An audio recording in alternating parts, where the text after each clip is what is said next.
The film is called Crippled Symmetries, and it's actually part of a trilogy of films that are looking at abstraction in music and abstraction in finance and how they might or might not be connected. And another key ingredient in all of these three films is a 1970s novel by an American author called William Gaddis, and the novel is called J.R., and it's a kind of epic satire of the American dream, and it features this 11-year-old protagonist who becomes this, or amasses this kind of vast financial empire and destroys everybody's lives in the process. So it's also a novel about abstraction. One is called F for Fibonacci, and the second one is called Solar for Rich Man, and that was here last year in Statements and won the Bulwell Prize. Crippled Symmetries is the last one, actually. The starting point, I guess, was also not to be an adaptation of the Gaddis novel, but to try to kind of like score the book in a way, so to take the key themes of the novel. And so trying to set up a process that involves all these real elements, real children, a real composer, a real banker, and kind of throw them together and see what happened.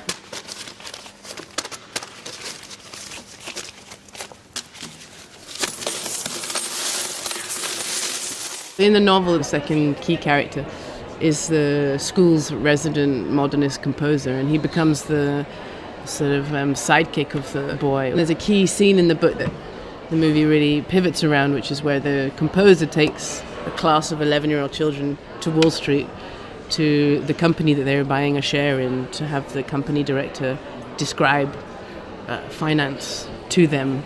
It's asking questions, it's not resolving them. It just puts some things together and tries to ask things. There's no, it doesn't have a kind of a pedagogical top-down approach. There was something plastic about the boy. His eyes, like liquid assets. Dark pools, bathed in the murky ether of 1,000 transactions. The film opens and closes with faces, right? The boy and then the face of the teacher, but they're actually performing a musical score called Disappearing Music for Face, which is by a composer called Chieki Shiomi, again from the 60s. It's a Fluxus piece, and it's very simple, and the instructions are something like smile and keep smiling, and gradually over a very extended period of time stop smiling. So it's this kind of painful action in a way. But another sort of formal thread or method, I guess, in making the film was the performance of some of these radical avant-garde pieces that then are edited in a way that you don't necessarily recognize them. There's another one where the children are standing in front of the New York Stock Exchange data farm, and they're performing Alvin Lucia's Memory Space, which is a piece where you go for a walk and notate the sounds that you encounter, and then you repeat them in a performance of what you've remembered. The faces aspects came primarily from that method in relation to working with the material and with the participants. The locations are all very specific. I did a lot of research about the place of finance. We did a kind of road trip, I guess, where we traced the pathways. There's a company called Optiva, that it's a Dutch company, that rents the masts to the high-frequency companies or the institutions to put the emitters or whatever they are, discs on the top. So you can literally trace a financial line of where one deal being made in London and shot through to Frankfurt to the Deutsche Bank stock exchange. So all of the locations in the film are pretty much underneath all of these lines, financial hotlines, I guess. They're like top security, so even when we found them, they wouldn't really let us in. I mean, we did try to contact them to say, can we bring a group of children on an educational tour? No.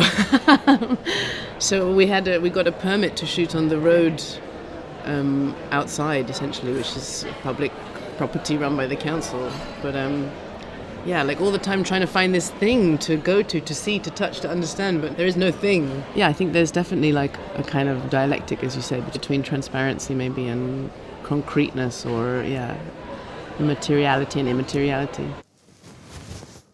A blank stare, reflecting you back at yourself. In the Gaddis novel also is very much about voice. it's sort of epic formally, and that's why he's not a very well-known writer. Many of his novels were difficult novels. And so JR in particular is like 1,000 pages of unattributed dialogue. So it's not like he said, she said, Giuseppe said, B said. It's like people just speak, and they speak one after the other, and it's just this cacophony of noise, essentially. And what's interesting is you eventually know who's speaking because of how they speak.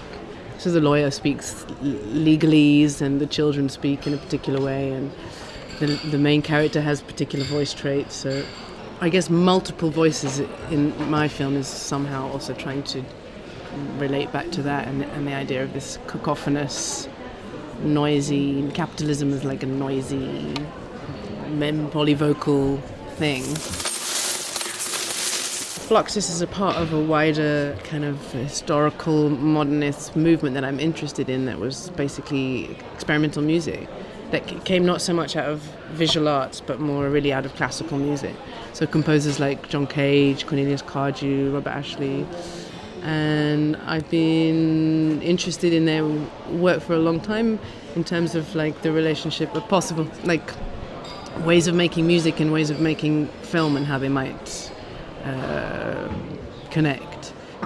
Notation, for example, is very open-ended. In a classical musical notation system, you have a note which equals this sound, and another, like a G is a G and a C is a C. And what experimental notation does is kind of blow that system apart. So instead somebody draws a circle, and then we all three as performers sit together and say, what the hell does this circle mean, and how the hell are we going to interpret it? So I was really interested in that as a way of working and a way of making films and incorporating those kinds of structures into the production. Really, all my films mirrors that. The composition is kind of in the production, and then what happens on set is really the results of formal choices that I've made in relation to the production. So the composer that I chose, or the child that I chose, or the location that I chose, these are really the key moments of authorship, let's say. And then what happens when I'm filming is just kind of what happens. The moment of performance is live, whereas in the film it's a whole different kind of structure that you're dealing with. So when I sit down to edit, I get very sort of nervous and think, how the hell am I going to deal with all this chaos that I unleashed? And a certain level of control is like reinserted back into the process, if you see what I mean. All of my films are a little bit a kind of battle between control and looseness or more improvised setups. The market is nothing more than a construct of the mind. It's simply the name we give to the fundamental human impulse we have to deal with one another. It's us watching ourselves on an abandoned TV set in a haze of static. Crippled Symmetries comes from Morton Feldman compositions, the name of the track. In a film that I made previously to these three films called The Tiger's Mind, it was a kind of portrait of a collective production, and there were 5 other artists involved, and one of them was a musician called John Tilbury, and he created the film's soundtrack. And in the middle of the film, he plays the track Crippled Symmetries plays in a forest on a kind of large set of speakers. So it's kind of a reference in a way to that film, which became like a critique of collective production. And I always thought of it as like a crippled symmetry, like the social relationships as a symmetry. So that was the first time that I started to think about some of the ideas of musical abstraction in a different light, in a different fashion. Yeah, abstraction in not such a utopian sense, so to look at abstraction in different fields. So then abstraction in finance, for example, came out of that experience of making that previous film.